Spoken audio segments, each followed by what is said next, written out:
በዳጣ ምክንያት ወይዘሮ ማርታ ለአንዴና ለመጨረሻ ጊዜ ትዳሯ ተበትኖ ጓዟን ለቃቅማ ከቤት ወጣች። አቶ ደረጀ ያደረካትን ነገር እያንዳንዱ እንደምበቀልህና ዋጋ እንደምትከፍል እወቅ ብላ ዛተችበት። ማርታ እስከ ዛሬ ድረስ በጣም ታግሳ ነበር። አይፈረድባትም።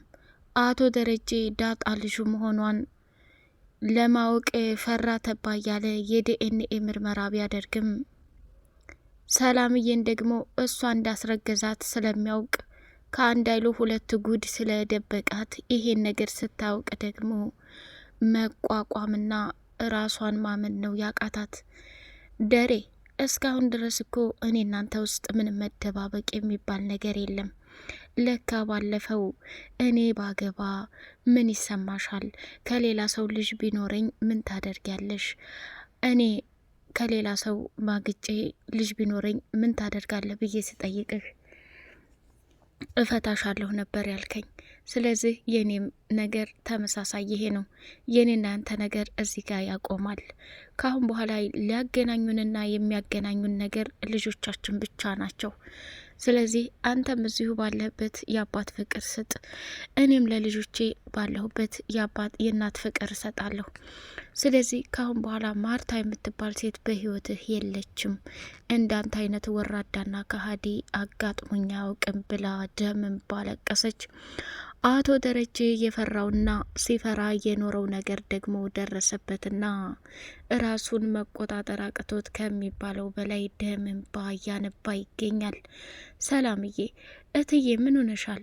እስካሁን ድረስ ደረጀና ማርታ ተጣሉ የሚባል ሳይሆን እንደ ደረጀና እንደ ማርታ ያለ ትዳር እየተባለ ነው አካባቢያችን፣ ሰፈራችን ብሎም ያለንበት ሁኔታ የሚያወሩት። እናንተ ግን ይሄ ነገር ተፈጠረ ብላችሁ እንደዚህ መሆን የለባችሁም። ችግራችሁን ፍቱ። ጋሽ ምናልባት እየቀለደ ሊሆን ይችላል።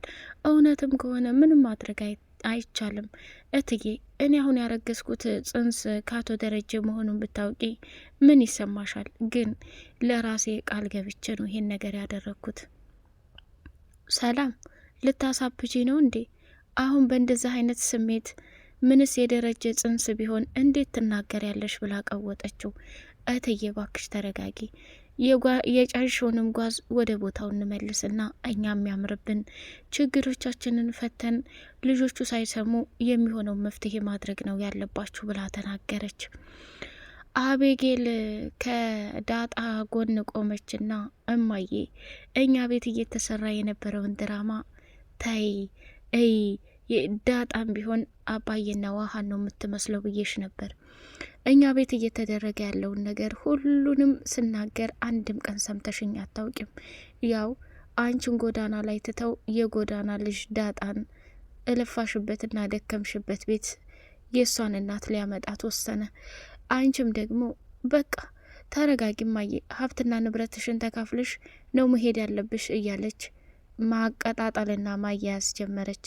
ደረጀ ራሱን መቆጣጠር አቅቶት በሰራው ስራ ተጸጽቶና ተቃጥሎ ማርታን በፍጹም ማጣት ስለማይፈልግ እያነባና እያለቀሰ ይገኛል።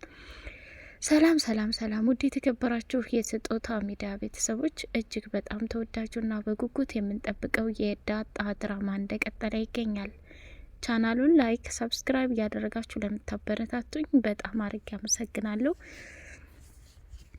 ወይዘሮ ማርታ ከቤቷ መውጣት የለባትም የምትሉ ላይክ እያደረጋችሁ ኮሜንታችሁን አስቀምጡ ማለት ነው። ማርታ እጅግ በጣም ጥሩ ሴትና ነገሮችን የምትረዳ የደረጀ ደስታ ምንም ይሁን ምንም የሚያስደስታት ነበረች።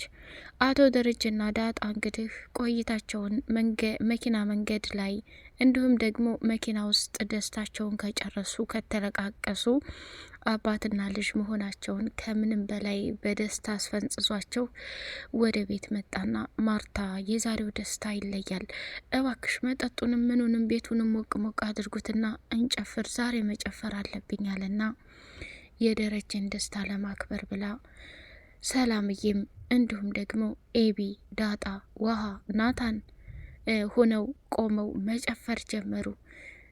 ኤቢ ግን አባዬ እንደዚህ ያስደሰተህና ያስፈነጸዘህ ነገር ምንድን ነው ማወቅ እንችላለን እያለች እየጠየቀችው ነበር። ምንም ይሁን ምንም ኤቢ አሁን የአባትሽን ደስታ ማክበር አለብን፣ ተንሽ እንቦርቅ አለችና ከተቀመጠችበት ቦታ አቤጌልም በቅናት ስክር አለችና ከናታን ጎን ሆና እንዲያቅፋት እንዲያሻሻት አብረው እንዲደንሱ እንዲገዳድፋት እንዲነካካት ትፈልጋለች። ተንኮለኛ ዳጣ ደግሞ ከአቶ ደረጀ ጋር ሆና እየዘፈነች ከሚባለው በላይ ቀወጠችው። አባትና ልጅ የተፈጠረውን ደስታ ጠንቅቀው ያውቃሉ። ማርታ ግን ደረጀ ምን አግኝቶት ነው? ምን ሆኖ ነው እንደዚህ ሊያስደስተው የሚችል ብላ በጥያቄ ተወጥራለች። ሆኖም ግን እሱ እየዘለለና እየቦረቀ ስለነበር የእሱን ስሜት ለማክበር ከተቀመጠችበት ተነስታ ውሃ እንዲሁም ሁላቸውም በጭፈራ ላይ ቀወጡት። ሰላምዬም ምን ተገኝቶ ይሆን ወይ የደስታ ፈገግታ ደስ ሲል፣ የዳጣ ፈገግታ ደስ ሲል፣ ያቶ ደረጀም እንደዛው። ቆይ ምንድን የተደረገ ነገር ኑሮ ነው እያሉ በደስታ ተውጣለች። እሷ መጨፈር ስላልቻለች ቁማ እያጨበጨበችና በፈገግታ እየተገረመች እያየቻቸው ነበር። መጨረሻ ላይ አቶ ደረጀ ደብቆ የነበረውን ነገር ዛሬ ያስደስተኝን ነገር ልንገራችሁ፣ እኔ እኮ እንጫወት ብዬ እንጂ ከእናንተ መደበቅም በፍጹም አልፈልግም አለና ልጄ ዳጣ የዲኤንኤ ምርመራ ተረጋግጦ አባቷ መሆኔን ዛሬ አውቄበታለሁኝ ተረድቻለሁኝ ብሎ ሲል ማርታ አለችበት ድፍት አለች። ከዛ እንደምንም አነሳሱና ወደ ሶፋ ላይ አስተኝተው ወደ መኝታ ክፍል ላይ አልጋዋ ላይ ወስደው ካስተኟት በኋላ ያለችበትን ሁኔታና ደረጀ የተናገረውን ነገር ማመን አቅቷት ዳጣን ጠራቻት።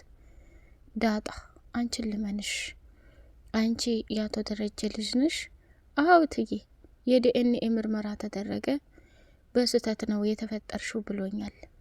እናትሽ ማናት? እስካሁን ድረስ አላቅም። እየቀለርሽ ነው አይደለ? አረ በጭራሽ። በቃ እኔ ቤቱ በቃኝ። አንቺም ከአባትሽ ጋር ኑሪ፣ እናትሽም ካለችበት ቦታ ትምጣና ትዳሯን ትኑር።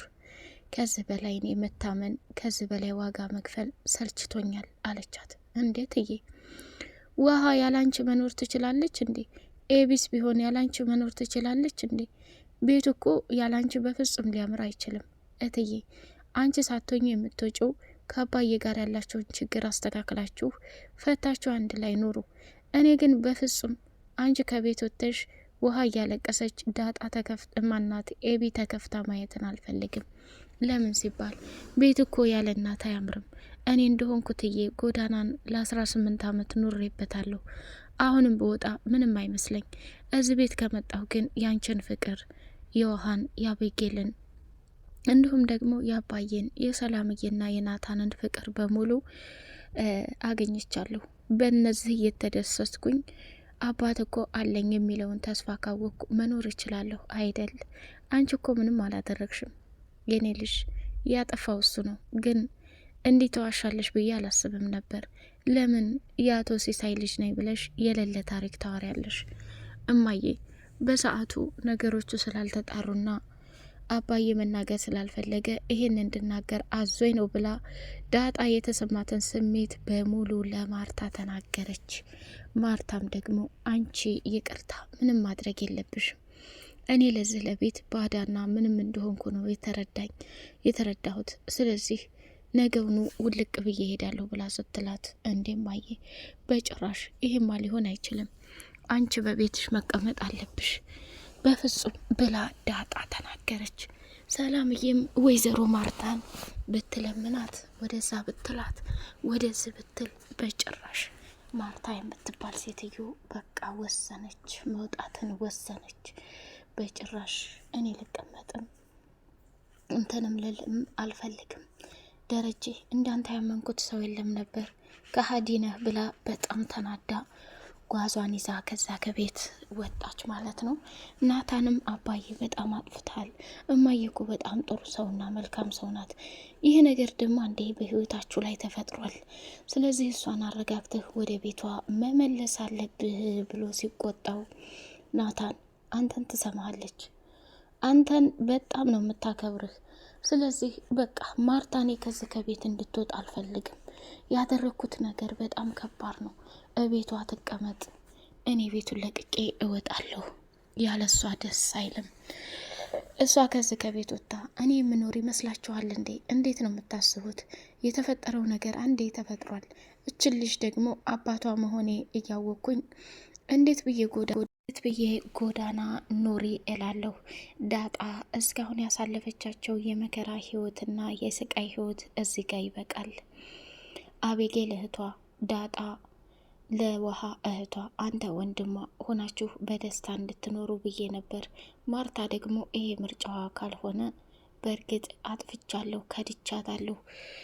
የምታምነውንና የምታስበውን ያክል ባል ስሆንላት አልኖርኩም። በጣም አዝኛለሁ። ግን እሷ ከቤቷ እንድትወጣ አልፈልግም ብሎ ለናታን ነገረው። ናታንም እማዬ ባክሽ ተረጋጊ፣ አንቺ የማስታወስ እና የማሰብ እድልሽ በጣም ትልቅ ነው። አባዬ በሰራው ስራ እጅግ በጣም ተጸጽቷል።